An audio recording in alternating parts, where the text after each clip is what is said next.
Good morning, Anne. Good morning, James. And good morning, everybody. Thank you for tuning in. So, Anne, this is our 12th podcast episode. Which has gone very fast. It's gone really quickly.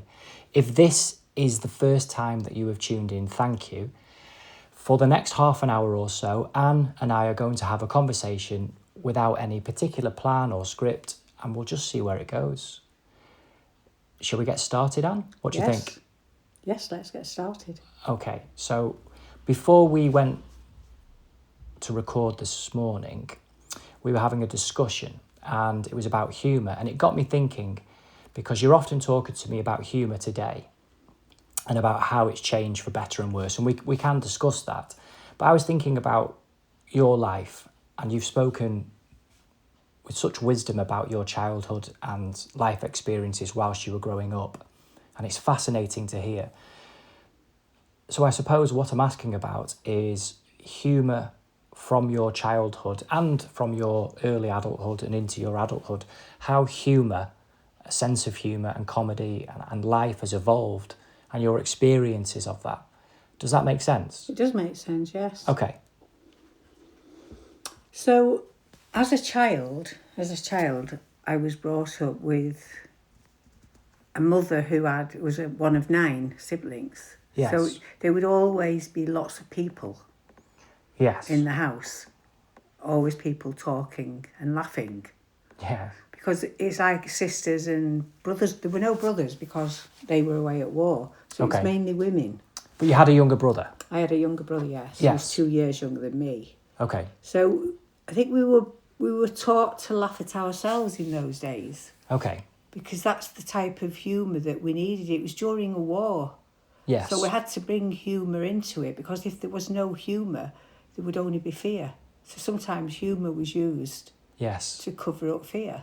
Yes. And an example of, even with my own daughters, with their children, my eldest daughter, if her child fell and hurt himself running around, she would just shout foul in football. Yeah. And he would immediately look round and jump up.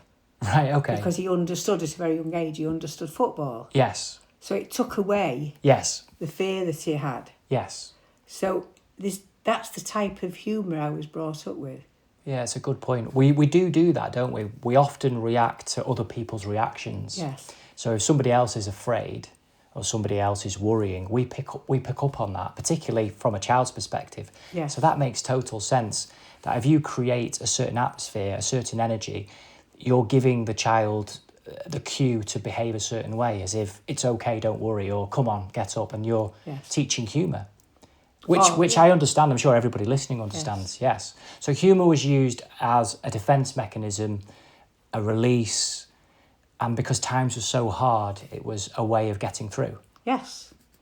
But nowadays, humour is used differently, isn't it? In a school I'm talking about now, that if a child falls, yes, you can't pick a child up, hug it, and put a plaster on, which is what you would do. Oh, come on, let's rub it better. Oh, there's nothing there, it doesn't hurt. Yes, I suppose from my experience, that could still happen, but there would be a deliberate protocol, and there would be certain people that are procedurally in place to do that. Yes. I mean, if we're talking about a genuine injury, yes. So it's more technical in terms of there's a technical process. It's much more processed. Yeah. It's not spontaneous. It's not human. It couldn't just be a stranger. No. So can protocol... We've lost spontaneity, is what I'm trying to say. Exactly. So can protocol get in the way of humour? What, you could make a child laugh? Yes. Is that a rhetorical question, do you think, or are we exploring it?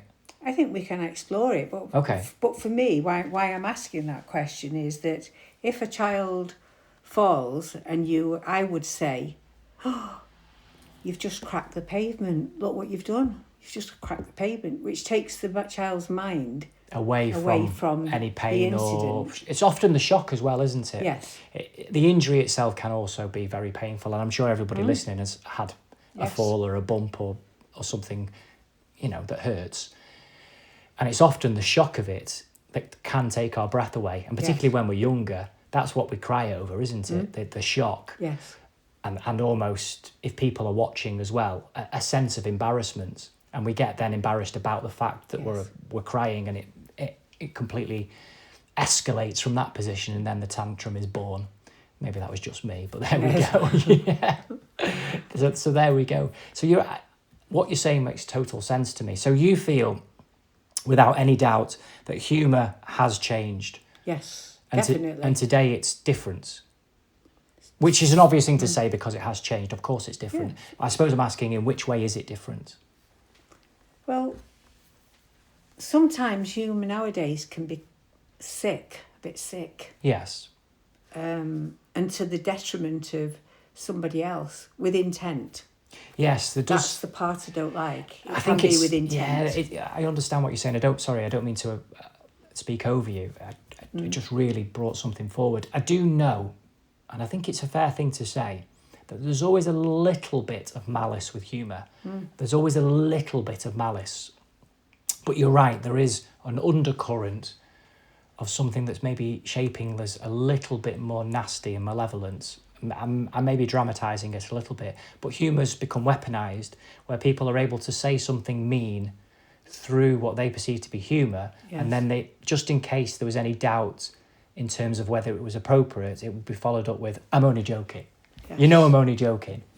Come on, it's only a joke. And that qualifies it as okay to say, but really what's been exchanged is something that's unkind or unpleasant or mean, and the person's felt it as such, and other people may have witnessed it, but it's qualified as, "I'm only joking. Come on, it's only a joke. Come on, you need to have a laugh. Lighten up." So it's quite cutting, that type of humour. Yes. And it's the worst thing. Well, it isn't anybody humour is. because it isn't funny. No, it's not funny. It's not funny. But you could have slapstick humour. Well, that's which is slightly different. Again, yeah, that is different. Which is funny. Yes. Or can be funny, but not funny to everybody. But that type of humour is performance humour. Yes, like Charlie Chaplin. No words, no speaking, Yes. silent movies. Yes, okay, yes. So his was slapstick, was, doing the funny walk, swinging his stick. Yeah, so physical humour and like you say, extreme humour to make a point, which was funny. And farcical humour in certain ways, I suppose they fit nicely together. Slapstick, farce, and situation comedy, they all go together very, very nicely, and often that's why they've been so successful. And we find it very, very funny. Real life situations that are relatable, but extreme versions of real life situations with extreme reactions leading to extreme consequences. And particularly with dramatic irony, where we can see that it's coming. And the setup of the joke is often the most magical cocktail for cultivating the formula of really great comedy. It's not easy to perform comedy as well. People often think that serious performance takes a high level of skill, which it does. And often comedy is seen as a secondary skill set, but it isn't. To be a quality comedic performer, a really good comic in terms of either a stand-up comic or somebody who performs comedy is a real skill set. You have to be such a clever performer to be able to understand and read the audience, read your fellow performers, read the timing, the lines, and how to deliver it to create maximum, not just dramatic but comic dramatic effect. That doesn't come across as contrived. It's a real skill. So it's an art form if we're looking at it from performance perspective. It's a real art form, and it's also such wonderful medicine as well, because to make people laugh and to give them joy, or to unlock joy and to share joy and to be the medium, the mechanism, the conduit for such joy and laughter, and for that to erupt in a room or in people's living rooms is such a wonderful gift. It's medicine to the soul. So it's such an important role. So although it may be sounding superficial, the initial inquiry from ourselves about comedy changing and is comedy still relevant and humour part of our lives and how it's changed, actually it's a much deeper topic, this, because it's so important. And if we lose humour, we're losing one of our greatest medicines, one of our greatest remedies that we have to deal with our life situations, particularly times of adversity, difficult moments and difficult periods of time. Yes. But Charlie Chaplin, Yes. as I've given an example of his slapstick humour, Yes. And he was a funny man. He was. I But don't think he many was he was a people really- master of yeah, his craft. That's what I'm saying. But many people don't realise how wise that man was. If they listen to some of his speeches.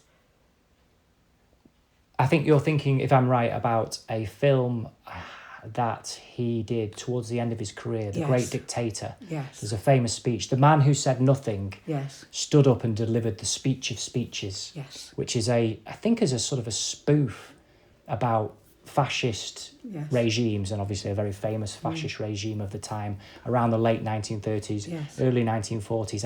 And I could be wrong about this, but I think it came out during the wartime or just after the wartime, the Second World War. I don't know much about it, so if I am incorrect about any of this, feel free to correct me, anybody, and I'm Yes. sincerely doing my best to get the details correct. But in that motion picture is the speech, which often is used as a clip, and I think it was actually in a famous song recently by Paolo Nutini, That's right. Yes. Iron Sky, and he used the sample about Charlie Chaplin. Yeah, soldiers, do not give yourself to these men. Yes. You are men, not machines. And And if you people haven't, should listen to that yeah, at this time. absolutely. That's a very important yeah, speech. and I'm not mocking it. Yes. I'm to be honest with you, respectfully reciting it Yes. poorly, but you should listen to it. It's wonderful and it's It is. moving. So yes, it's not comic. No. So the world's greatest, most famous comic in that particular genre, Yes. and to be honest, at that time or slightly earlier, delivered a speech that was solemn, moving, powerful, political, social, soulful, human focused, and is echoing, resonating and reverberating with such meaning now. So if you haven't listened to it, it is worth a listen. The Great Dictator, Charlie Chaplin's speech, Yes. and it's often given the tag the greatest speech ever delivered, or the world's greatest speech. And you couldn't deliver that speech unless you believed in it.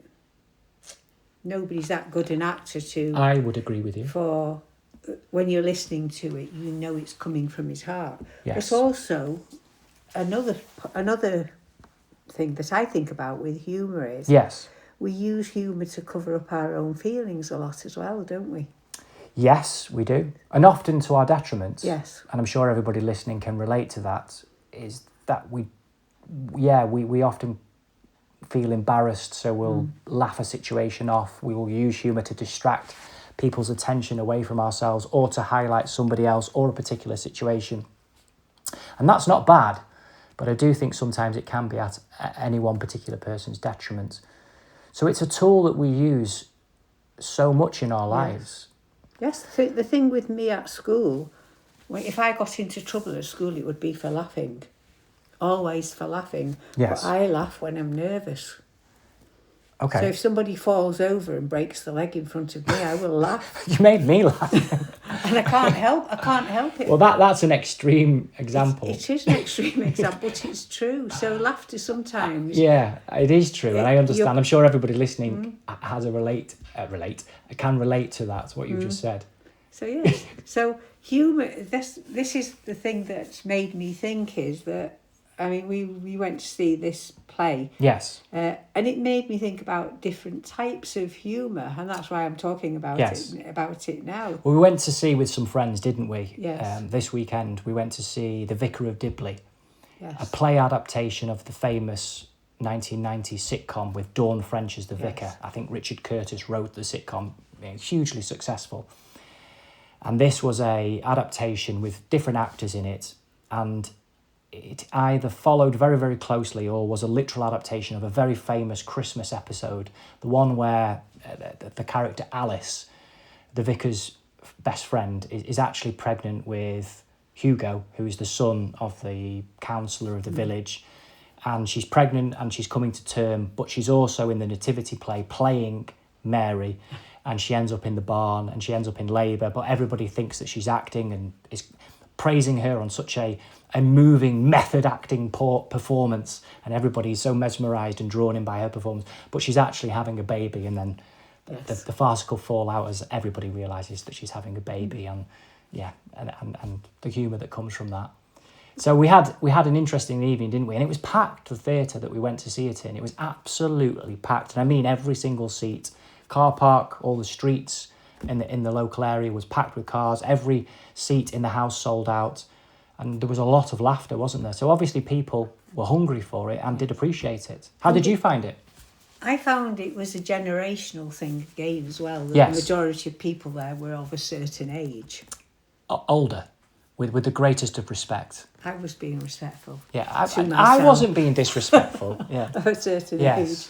So, yes, who would... Matured and gracefully, Yes. yeah. And obviously had all been watching it and watched it previously with Yes. Dawn French in. Yes. Because they did, and they were laughing sometimes before the actual line. Yes. There's one part of it was a little boy who was laughing at parts that we weren't laughing at. So you're talking about an audience member? An audience. An audience is that sitting in an audience, do we relate to the audience ourselves, or are we just looking into a play, or are we relating to the play, are we relating to the audience? What influences, I wonder, the play or the audience? Both, I would Both. suggest, yes. I think we're more prone to laugh if other people laugh. We can be swept up. Yes. It's definitely contagious laughter, isn't it? Absolutely. I'm sure we've all got the giggles, haven't we? I certainly have. Particularly if somebody starts laughing and we can laugh because somebody else is Yes. laughing. And it can tip people over the edge in an audience. If a certain amount of people laugh, it can pull other people into Yes. laughter. And it also gives people permission to laugh as well. Yes. Particularly if it's a particular topic or something like that. So I do think we're shaped and we're influenced by the audience as well as the material, the performance, the play, or whatever it might be that we're watching. I would say so anyway. But predominantly in a positive way. I think we gain something from watching a play, a performance, a dance, any kind of piece of art. I think we share something that's of value when we are doing it communally. There's a lot to be said from reading a book on your own or watching a film on your own, or Yes. there's a lot to be said for that and the quality of time spent doing that.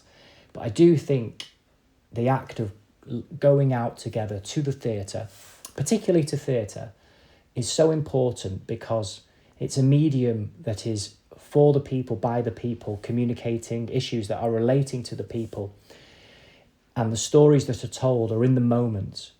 And it's live, and the tightrope act, not sometimes literally, but I mean metaphorically here, of a mistake could happen at any moment because it's live. So there's a rawness and a realness of it, and you really appreciate the skill of the performance. And although the contrast of it's clearly not real, there's clearly a stage or a space if it's in the round or whatever it is in terms of the performance setup it's clearly not real life. But you still suspend your disbelief with ease, to be honest with you. We have this within us that we are so susceptible and quickly absorbed into a performance. And what we feel, the true mastery of a performer is to stimulate those feelings, those emotions, so that you have such a deep level of compassion and empathy for what's taking place. And you're moved, and you move people, and you give them food for thought, and you're shaping energies inside of people that we haven't even known that they're there. And So it's escapism. It's art. It's yes, art. but for the people But yes, watching, it is escapism in that way. It's escapism, which Yes. is brilliant, isn't it? Yes, in that particular way, particularly with comedy as well. It's a safety valve, isn't it? Because there's so Yes. much pressure that's built up and people are under so much strain and pressure and stress that's having a lot of the time a negative impact on our lives. Yes. That going out for a good laugh or going to be moved in an emotional way, but in this case, a good laugh, it's a safety valve, it's a release, it makes you feel better. And you also are reminded of the goodness of humanity, of the community of humanity, when you're with other people that you don't know, and you're there in the spirit of goodness, laughing along together, and you feel and you belong as part of something. It's a communal experience, and it's meaningful. It is very meaningful. Have you ever been in the situation where you are somewhere that's quite serious? Yes. And you make two of you see something that's funny. Yes. And you look at each other and you try to look away and then you start laughing. Yes, I have been in that situation. And Yes. Often it's pushed forward by the very fact that you know you shouldn't laugh. But then it gets worse, doesn't it? Because you can't stop. Yes, so it might be a funeral or a wedding or Yes. a particular a moment of somberness. You know, it's a quiet moment, and particularly if you catch somebody's eye. And if there's an in-joke or something like that, it can be a nightmare, can't it? Well, you have to bite your tongue. Well, you do have to bite your tongue. Yeah. When my husband died and we went to the undertaker and we asked, could we have a humanist funeral? Okay, that's interesting. And the lady said, well, it's more expensive to have a humanist funeral than it is to have a normal funeral. So I said, why? So she said, I don't know why. So I said to her, have you got a human vicar then who could do it? So she said, yes, we have a human vicar who could do it. So, well, As opposed to a an robot ordinary, vicar. No, an ordinary vicar Right, who okay. wanted to just do it with regulations through the church. Right, and do a okay. proper service. Okay. So I said, well, we'll have the human vicar. Humanist vicar. No, not a humanist. The vicar who was human, who would just talk about normal things and not just a religious service.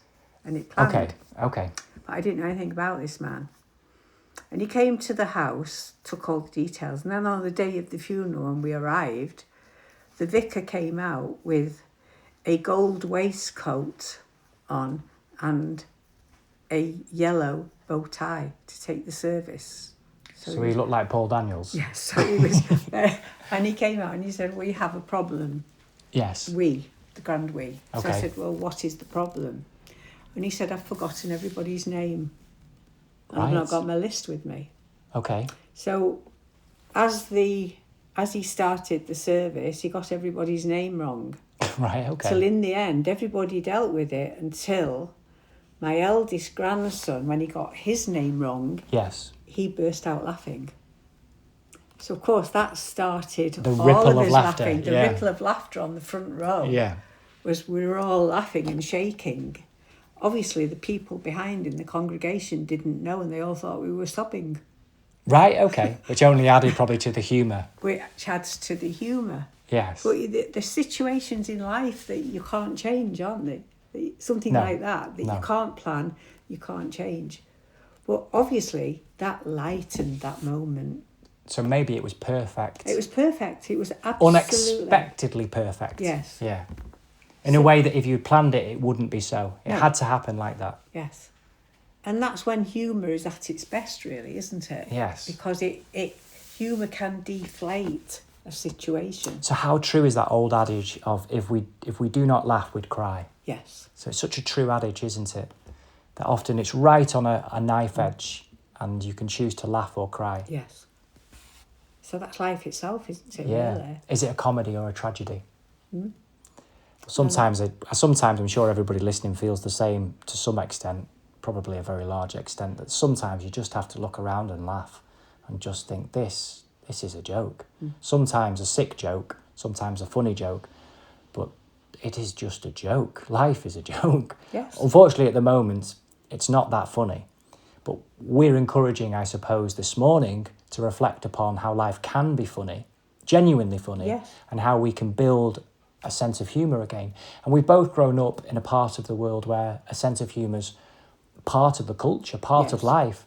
I mean, this part of the United Kingdom and the northwest of England is renowned for its comic prowess, and so many wonderful and talented and skillful comedians have come from this area, and comedy shows and sitcoms have been set in this area. So it's an area of a real hotbed of comedy. Yes. Particularly as well, a real hotbed of adversity and tough situations and tough people. So I do think there is a parallel with that as well. But if we're not careful, I do agree with you, we could lose that. Yes. And we become oversensitive, too quick to take offence. And we lose the art and the nuance of diffusing a situation with humour and allowing for human error, allowing for human mistakes, like in your wonderful example. Wonderful Yes. as in apt example, Yes. not necessarily a wonderful situation of your husband's funeral. Yes. But it demonstrated it brilliantly about how humour can be medicine. Yes. And we can choose to see that although we wouldn't think it's going to happen, but it's exactly what we need. It's a skill and there is a mastery to it. And often after some of the best some of the best masters of it often are teenagers as well, when I've been around them in schools and educational settings, both myself as a teenager, but also as an educator in a teaching capacity. They're so quick. Yes. And the wittiness, it's It's good to hear, though, isn't it's it? so fast. Now, with each other, it can be mean and sometimes completely inappropriate, and it's ever increasing in its inappropriateness. But the mind speed and the observational skills and how they can relate to things in the world, and how the way somebody is, both in their friendship groups and even you, I mean, they can really have you down to a T quite quickly. Yes. They're so quick. But it's being banked down, isn't it? When they we do shouldn't it's lose banked that. down, and It's the we human shouldn't lose it. spirit, the passion of life. It is being banked down. You're right. So hopefully everybody listening, we can get back to some good humour. Yes. But I'm sure, like most people listening, most of the quality, genuinely funny films or genuinely funny, particularly British sitcoms, Yes. I mean, like quality comedy, are in the past. There seems to be a real gap, a real absence of quality humour, like really funny things. And when it comes along, we all rush towards it. Like Gavin and Stacey's coming out this Christmas for its final episode, but that's old. I mean, it's coming out this year, and I'm really looking forward to it. I love Gavin and Stacey. That's all old singers as well, so not just Gavin and Yes, Stacey. Where is talent? That's a good question, and maybe we can explore that in future episodes. Yes. But you're right, it does seem to be that with the music festivals, all of the big music festivals, the headline acts are always headline acts that have often performed 3, 4, 5 times. There doesn't seem to be great new television, well, some television programs, but comedy programs, performers in general. There are some really talented comics out there. There are some good TV shows, but it doesn't seem to have the richness and the depth that it used to. So maybe to the young writers out there, and to the young performers out there, yeah, there's a space for you, and we'd love to back you. So let's get out there, let's get performing, let's get sharing the wit, the humour, Yes. the talent and the skill that this island, this nation of people has, and particularly to find the truth, because it's such a wonderful tool that can be used to communicate political messages, social messages, messages of change, powerful messages in clever and nuanced and subtle ways, and it's powerful for shaping consciousness. But music comes from the soul, doesn't it? I'm talking about comedy, but music as well, absolutely. So yes. you're saying about the young ones, yes. So, yes. Yeah, so music is from the soul. So when I say that we've got old acts now that are in the fore, Yes. we're not encouraging those 16-year-olds who are really quick. Yes. So we can get them quick. Well, we need to get them onto instruments rather than that's what I'm onto synthesizers and yes. AI-based technology, because there's no talent in it. And that would be true for authors, composers, any type of creative medium that's digitalized now and using and powered by AI is going to take away talent and skill, because it can be done in an instant, which we've spoken about before, and I'm sure we will talk about again. Yes. Well, that's gone very quickly this morning, Anne, hasn't it? Yes, it has. Well, I hope you all, that's well twice, I hope you all have a wonderful Sunday and you find something to lighten your mood today. There's a lot in this world that isn't necessarily funny, and laughter is not the right response. So if we can find something that lightens our mood today, and that we can find joy in, and anyone can bring joy to each other, then that's providing a wonderful service. A wonderful human soul spirit service. Yes. In the best of ways. Thank you for listening. Have a lovely Sunday or a lovely week whenever it is that you're listening to this, and we look forward to speaking with you, to being with you again next week. Goodbye, everybody. Bye. Bye-bye. Bye. Bye.